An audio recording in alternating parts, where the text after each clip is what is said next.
ایک منزل سے دوسری منزل کی طرف رواں دواں ہیں. سامان سمیٹا جانے لگا. دریاں، قالین اور فرش لپیٹے جانے لگے. خیمے بھی اکھاڑ لیے جائیں گے اور 1-2 گھنٹے کے بعد اس میدان میں پھر ہمیشہ کی طرح خاموشی اور ویرانی چھا جائے گی اور صرف ہوا خاک اڑانے کو رہ جائے گی.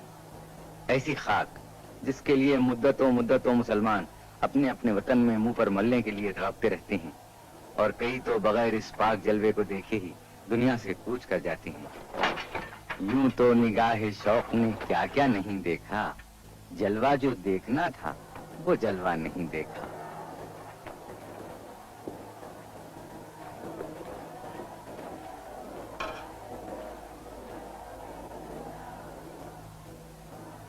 خیمے اکھاڑ لیے گئے، لیکن ابھی یہ لپیٹ کر آئندہ سال کے لیے رکھے نہیں جائیں گے، بلکہ عرفات سے مینا روانہ کر دیے جائیں گے، جہاں ابھی حاجیوں کو چند روز اور ٹھہرنا ہوگا.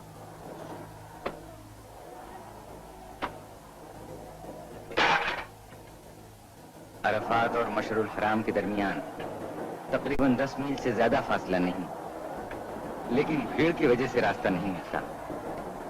موٹروں کو اتنا سا فاصلہ طے کرنے میں 3 گھنٹے لگ جاتے ہیں.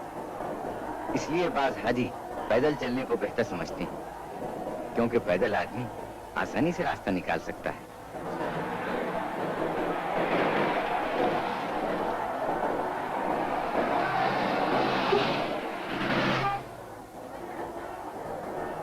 مشعر الحرام میں نہ کوئی عمارت ہے نہ خیمے، بس آسمان کی چھت ہے اور زمین کا فرش. حاجیوں کو یہاں ایک رات گزارنی پڑتی ہے. رات ہی میں حاجی یہاں سے چھوٹی چھوٹی کنکریاں چن کر جمع کر لیتے ہیں، جو دوسرے دن مینا کے میدان میں 3 شیطانوں کو مارنے کے کام آتی ہیں، تاکہ حضرت ابراہیم علیہ السلام کی طرح بدی پر نیکی کی فتح کے سبق کو پھر سے دوہرا لیں.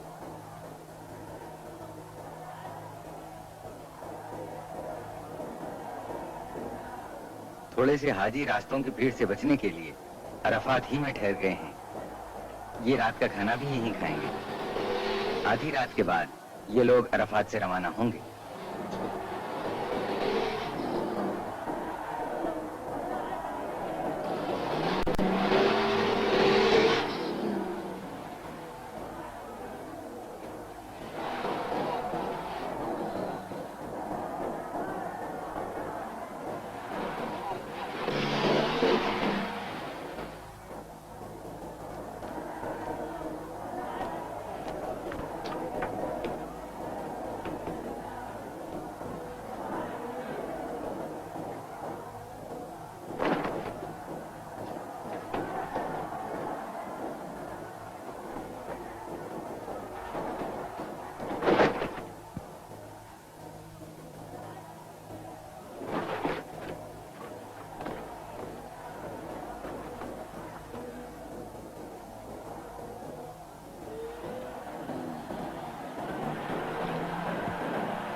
سویرا ہوتے ہی حاجی مینا کی طرف روانہ ہونے لگتے ہیں.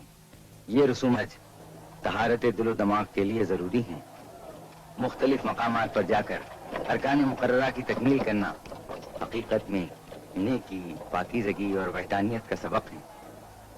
اسی لیے کہا گیا ہے، حج کے بعد آدمی اسی طرح معصوم ہو جاتا ہے جس طرح ایک بچہ شکم مادر سے دنیا میں آتا ہے. یہ کارواں ہے رواں منزل مینا کی طرف، یہ کارواں ہے رواں منزل مینا کی طرف. کریں گے جس جگہ تجدید رسم ابراہیم، یہ کارواں ہے رواں منزل مینا کی طرف. وقار خیر سے لرزاں رہے شر ابلیس، کہ ہے یہی شہ خیر الانام کی تعلیم. یہ کارواں ہے رواں منزل مینا کی طرف. عرفات سے اکھاڑے ہوئے خیمے اب مینا میں نظر آ رہی ہیں. یہ خیمے ایک ہی رات میں عرفات سے یہاں پہنچا دیے گئے.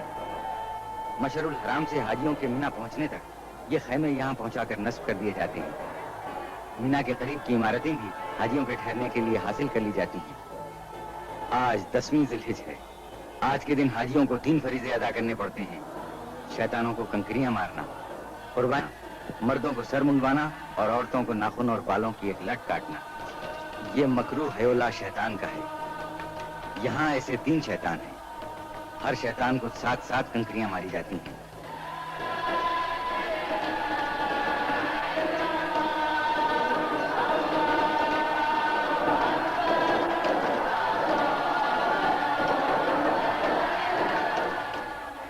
آج کی زیادہ تر کنکریاں سب سے پچھلے شیطان پر پڑتی ہیں.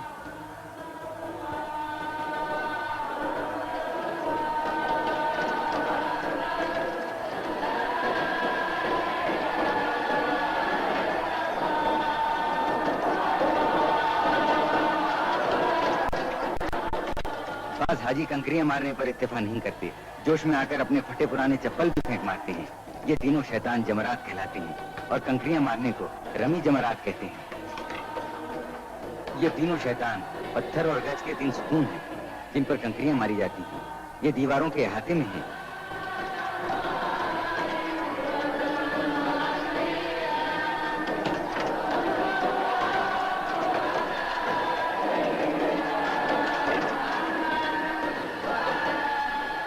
بعض حاجی اپنے معلم یعنی رہبر سے کنکریاں مارنے کا طریقہ پوچھتے ہیں تاکہ نشانہ خالی نہ جائے اور فریضہ پورا ہو. بعض اپنی کنکریاں بار بار گنتے ہیں تاکہ اطمینان ہو جائے کہ تعداد سے زیادہ یا کم تو نہیں ہے. کنکریاں مارنے کا وقت 3 دن تک ہے، مگر سب حاجی ایک ہی دن میں یہ فرض ادا کر لینا چاہتے ہیں اور بڑے جوش میں ہوتے ہیں. لیکن اتنے آدمی ایک ہی دن میں یہ کام ختم نہیں کر سکتے. یہ سلسلہ 3 دن تک جاری رہتا ہے.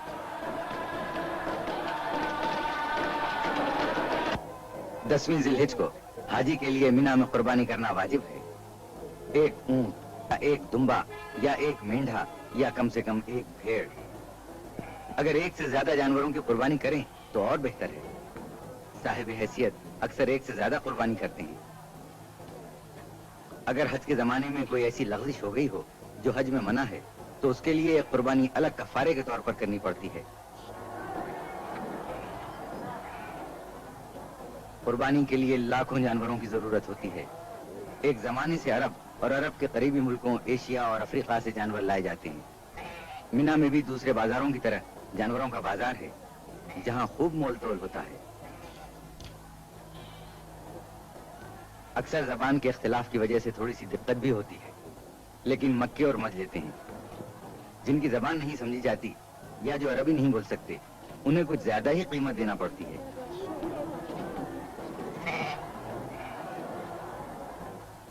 قربانی کا فرض ادا ہونا شروع ہو گیا. یہ قربانی حج کی قربانی ہے. عید قربان اس کے علاوہ ہے. جو لوگ خود ذبح نہیں کر سکتے ان کی طرف سے قصاب ذبح کر دیتے ہیں. قربانی دینے والے صرف ہاتھ لگا دیتے ہیں. ہر سیکنڈ قربانی کیے ہوئے جانوروں کی تعداد بڑھتی جاتی ہے اور جگہ کی تنگی ہوتی ہے. اس لیے بڑی بڑی خندقوں میں قربانی کیے ہوئے جانوروں کو گھرتے جاتے ہیں جو پہلے سے کھود کے تیار رکھی جاتی ہیں. جو حاجی قربانی کر چکا ہے وہ فوراً ہی اپنی جگہ دوسرے کے لیے چھوڑ دیتا ہے. چھوٹے جانوروں کے علاوہ اونٹ کی بھی قربانی دی جاتی ہے. بلڈوزروں کے ذریعے خندقوں کو دبا کر برابر کر دیتے ہیں تاکہ ہوا خراب نہ ہو. قربانی حضرت ابراہیم کی یادگار ہے اور اللہ نے اس واقعے کو تاریخی اہمیت دے دی. مسلمانوں پر اس کو اس لیے فرض کر دیا کہ ایسی بے لوث بے غرض محبت پیدا کر لی جس میں رتی برابر شبہ نہ ہو.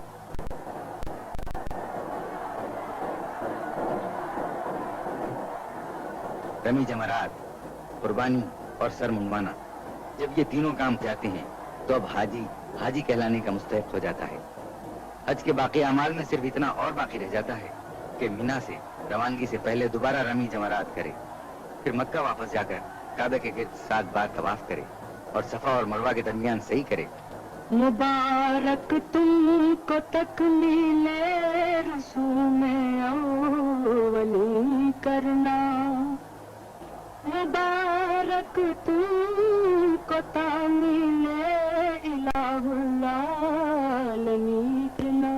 خدایا ہر مسلمان کو یہ روزے باسعادت دے دیا شوق زیارت سب کو توفیق زیارت دے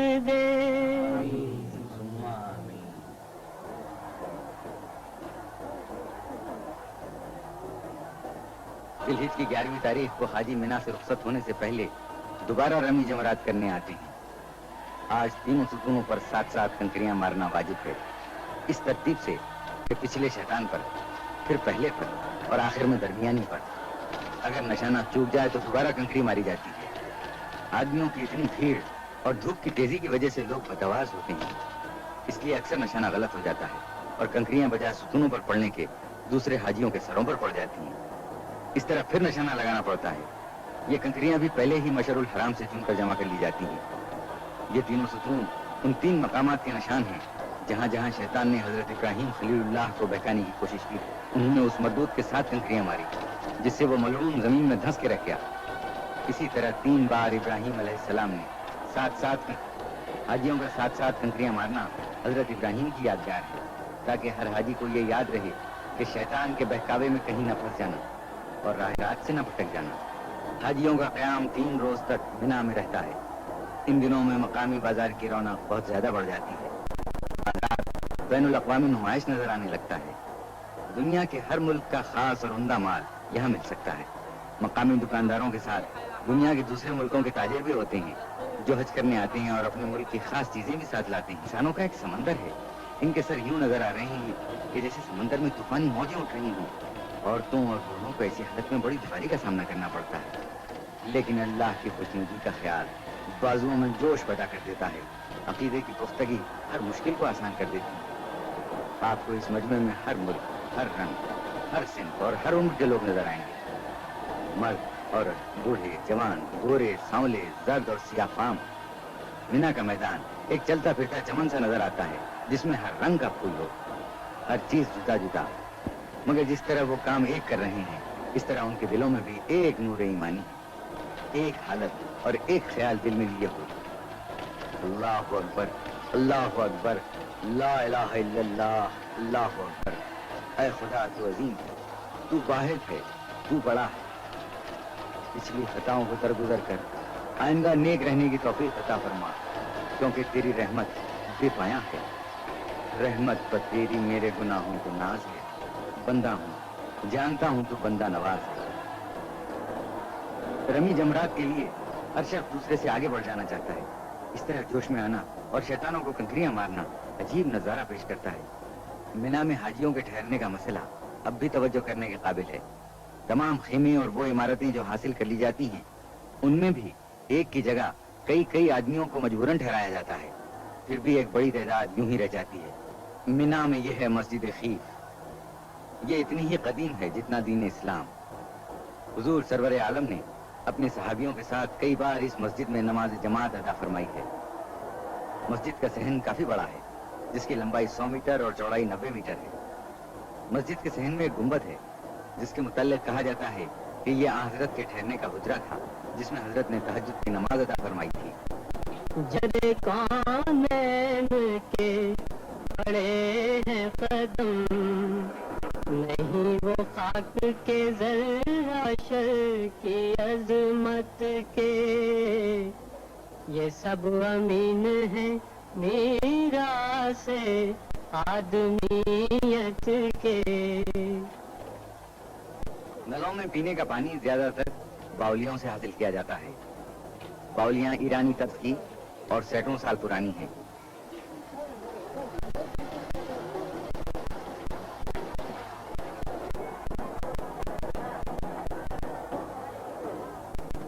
یہاں ایک بہت ہی خاص اور مشہور باولی بھی ہے۔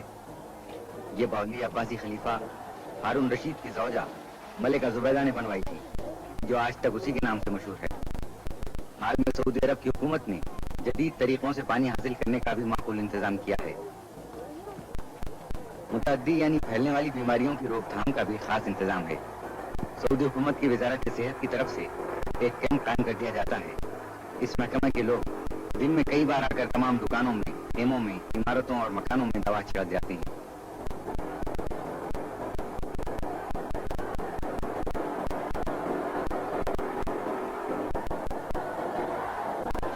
ابھی تک پورے حاجیوں سے رمی جمرات کا فرض ادا نہیں ہوا ہے. دیکھیے تو کس جوش و خروش سے حاجی تینوں شیطانوں کو کنکریاں مار رہے ہیں.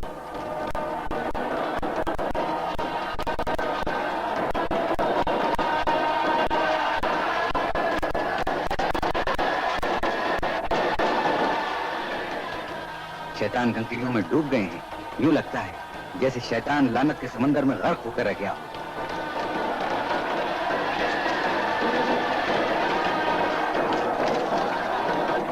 مینا کے سب اعمال بجا لانے کے بعد حاجی بیت اللہ شریف کی طرف لوٹ رہی ہیں تاکہ خانہ خدا کا رخصتی طواف کر لیں اور جو نمازیں خاص طور پر مقرر ہیں انہیں ادا کر لیں. مینا سے مکہ شریف 12 کلومیٹر دور ہے. اس مقدس ترین اور پاک مقام پر خاص لطف آتا ہے. موٹر کاروں اور بسوں کو بھیڑ کی وجہ سے رک رک کر آہستہ آہستہ چلنا پڑتا ہے. اس لیے پیدل چلنے والے اور موٹریں قریب قریب ساتھ ہی مکہ شریف پہنچتے ہیں. تیرے احکام پر چلتے رہے ہم، تیرے احکام پر چلتے رہے ہم، یہی ہے مدعا دل کا ہمارا، یہی ہے مدعا دل کا ہمارا، کریمہ داورا پروردگارا. ہم ایک بار پھر مسجد الحرام کے درمیان کعبہ معظم کی زیارت کے لیے حاضر ہوئے. مسجد الحرام کی وسیع عمارت کے درمیان کعبہ دل کی حیثیت رکھتا ہے. مسجد الحرام کے وسیع صحن میں سفید کپڑے کے تھان پھیلے ہوئے ہیں. یہ تھان کعبے کے پردے سے مس کیے جاتے ہیں اور ان پر زمزم کا پانی چھڑکا جاتا ہے. حاجی اس کپڑے کو لے جاتے ہیں تاکہ مرنے کے بعد انہیں اسی کپڑے کا کفن دیا جائے. موت پر حق ہے کہ جو بھی ہے وہ فانی ہے. خانہ خدا جس کی بنیاد ابراہیم علیہ السلام نے رکھی اور حضور اکرم نے اس کی تکمیل فرمائی.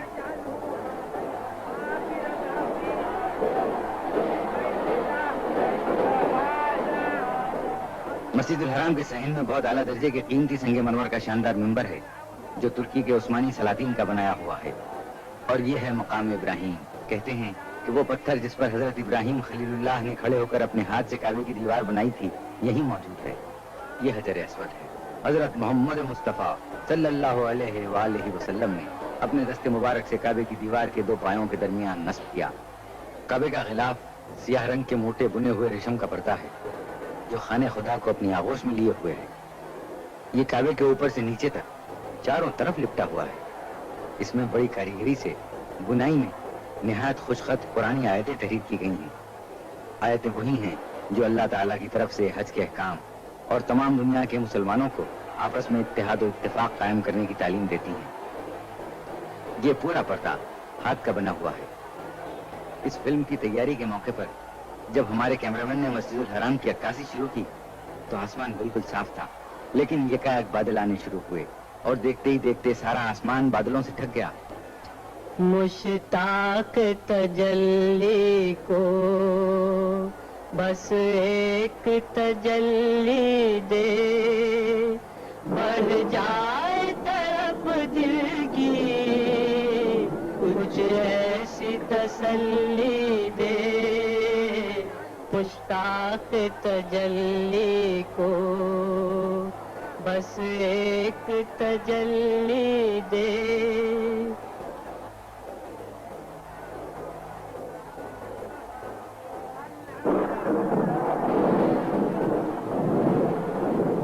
ٹھیک اسی وقت جبکہ مسجد الحرام کے دالانوں میں حاجیوں کی صفیں قائم ہو گئیں اور تکبیر کی آواز بلند ہوئی، خدا کی رحمت نازل ہونا شروع ہو گئی. پہلا قطرہ گرا. یہ بھی خدا کی مرضی تھی. جو لوگ مسجد الحرام کے صحن میں تھے اور کعبہ شریف کا طواف کر رہے تھے وہ بھی نماز کی صفوں میں شامل ہو گئے اور عصر کی نماز شروع ہو گئی.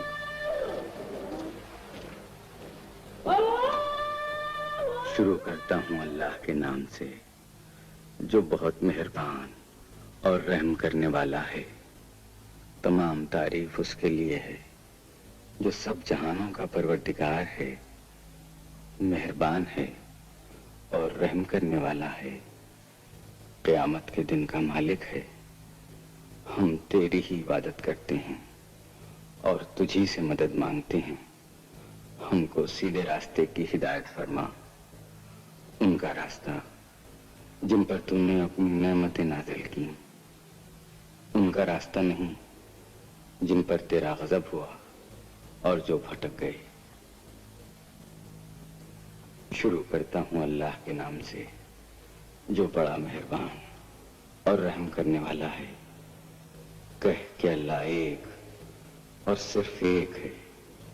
اللہ بے نیاز ہے، نہ وہ کسی سے پیدا ہوا اور نہ اس سے کوئی پیدا ہوا، ہرگز کوئی اس کا سا نہیں۔ وہ اپنی شان اور حیثیت میں اکیلا ہے۔ جیسے ہی نماز ختم ہوئی بارش بھی تھم گئی، بادل چھٹ گئے، پانی کے قطرے کعبہ شریف کے پرنالے سے اب بھی گر رہے تھے۔ سورج کی روشنی میں زیادہ چمک آ گئی، گویا ان لوگوں کی پاکیزہ دلوں کی روشنی نظر آنے لگی جو حرم خدا کے کبوتروں کی طرح بھولے والے سلو آشتی کا نمونہ بنے ہوئے اپنے پروردگار کا حکم پورا کرنے کے لیے دور دراز ملکوں سے آ کر جمع ہو گئے ہیں۔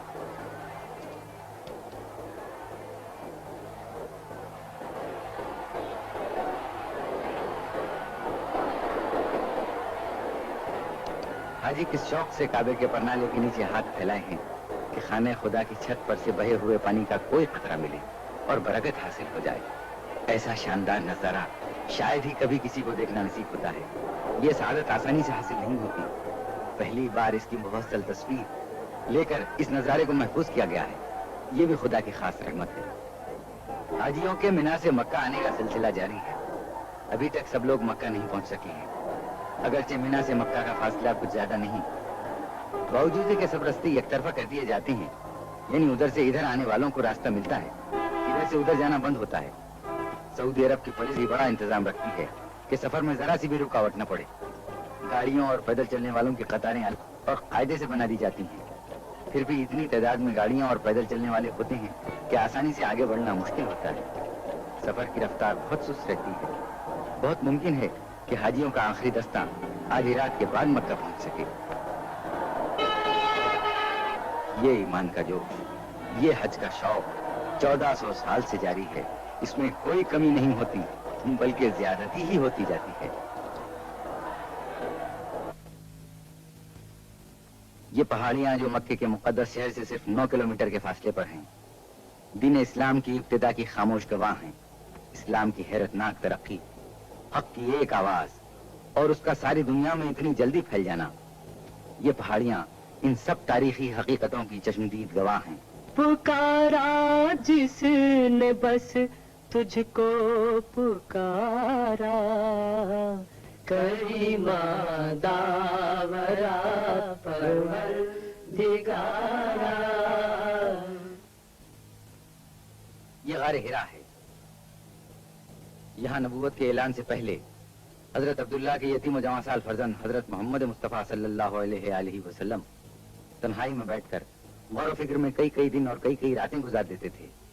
اسی غار میں حضرت نے فرشتے کی زبان سے خدا کا حکم سنا،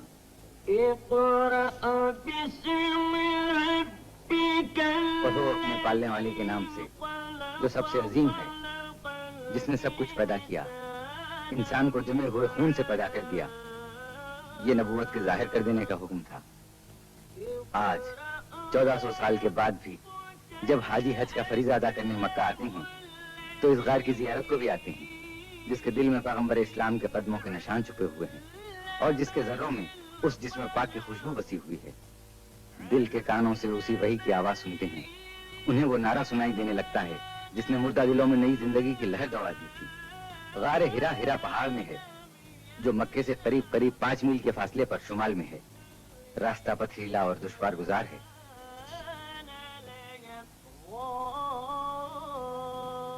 یہاں سے ہم پھر مینا جاتے ہیں۔ اب مینا بالکل خالی، خاموش، جوتے اور کنکریاں کھا کر بڑا شیطان بھی چپ ہے، دوسرے شیطان بھی چپ چاپ کھڑے آئندہ سال کا انتظار کر رہے ہیں جبکہ پھر حاجی آئیں گے اور تینوں شیطان ان کے ہاتھوں کی ماری ہوئی کنکریوں میں چھپ جائیں گے۔ سال بھر تک اپنے جسموں پر لگے ہوئے کنکریوں کے داغ مٹائیں گے تاکہ اگلے سال اور تازہ داغ کھا سکیں. مینا ساری دنیا میں اکیلا شہر ہے جو سال بھر میں صرف 3 دن تک پورے جوش و خروش کے ساتھ یہ جاگتا ہے اور پھر سال بھر کے لیے آس پاس کی پہاڑیوں کے دامن میں منہ چھپا کر موت کی نیند سو جاتا ہے. قدرت کا شاید یہ بھی منشا ہو. انسان اس سے عبرت حاصل کرے کہ آدم سے پہلے یہ زمین خاموش تھی، ویران تھی. پھر آدم اپنے گناہوں کی پاداش میں زمین پر بھیجے گئے. ویرانیاں زبردست آبادیوں میں تبدیل ہو گئیں. نیکی و بدی کی جنگ ہوتی رہی. پھر ایک دن آئے گا، سور پھونکا جائے گا، قیامت آئے گی. سارے انسانوں سے دنیا ایک بار پھر خالی ہو جائے گی، سنسان ہو جائے گی.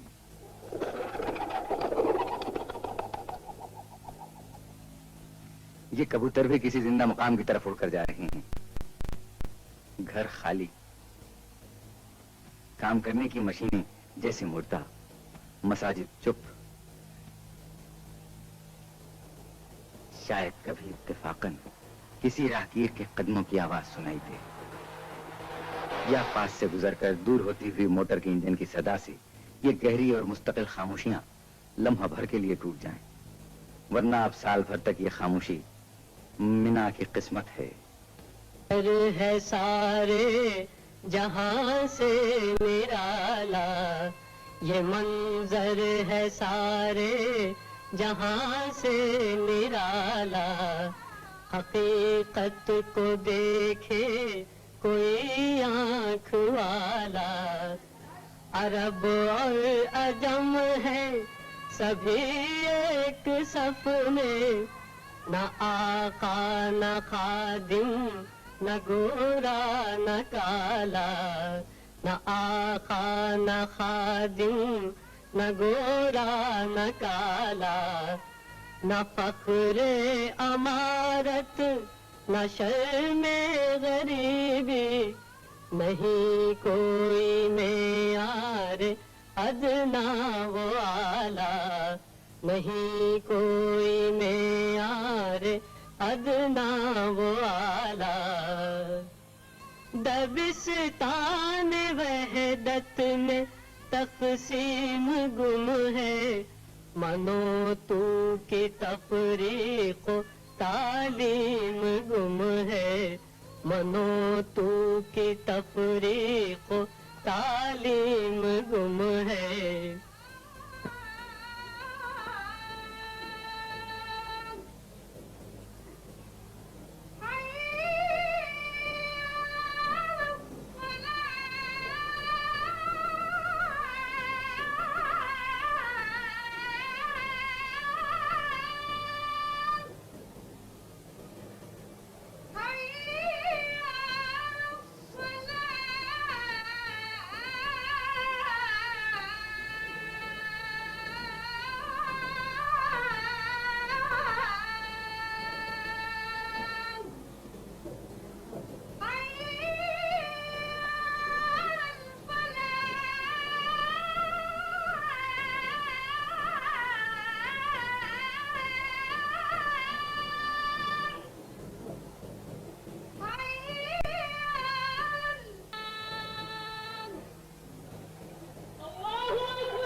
اللہ اکبر.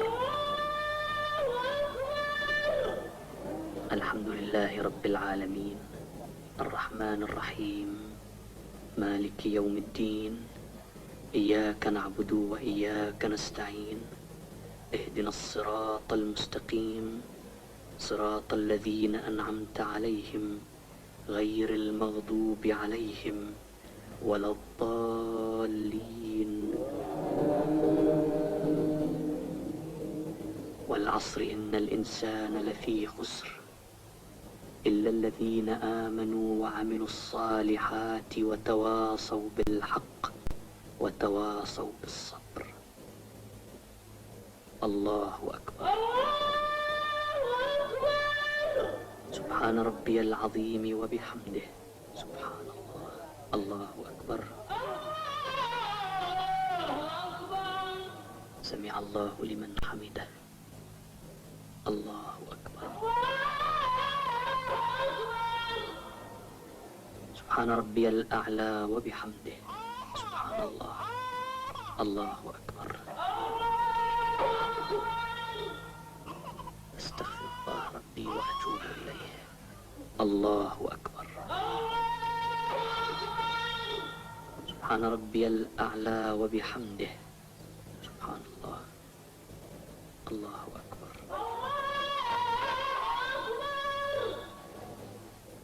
الحمد لله رب العالمين الرحمن الرحيم مالك يوم الدين إياك نعبد وإياك نستعين اهدنا الصراط المستقيم صراط الذين أنعمت عليهم غير المغضوب عليهم ولا الضالين.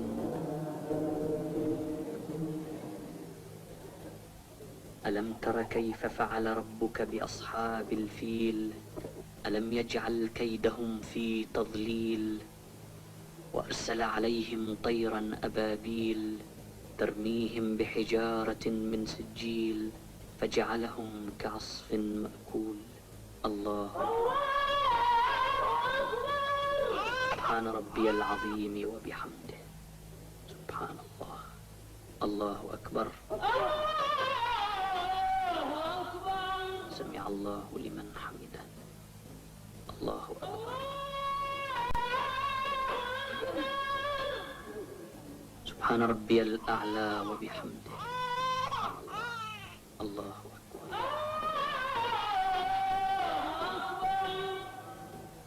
أستغفر الله ربي وأتوب إليه.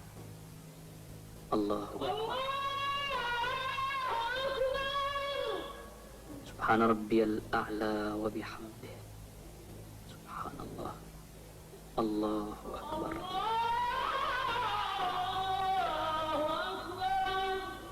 أشهد أن لا إله إلا الله وأشهد أن محمدا عبده ورسوله. السلام عليكم ورحمة الله. السلام عليكم ورحمة الله.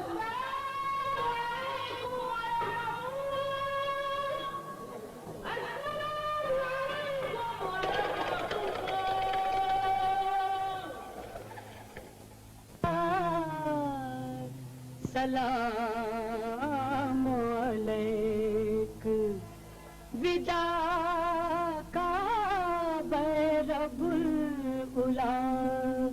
سلام علیک دیار جان فضا رحمت فشاں سے جاتے ہیں چلے ہیں اس طرح گویا جہاں سے جاتے ہیں.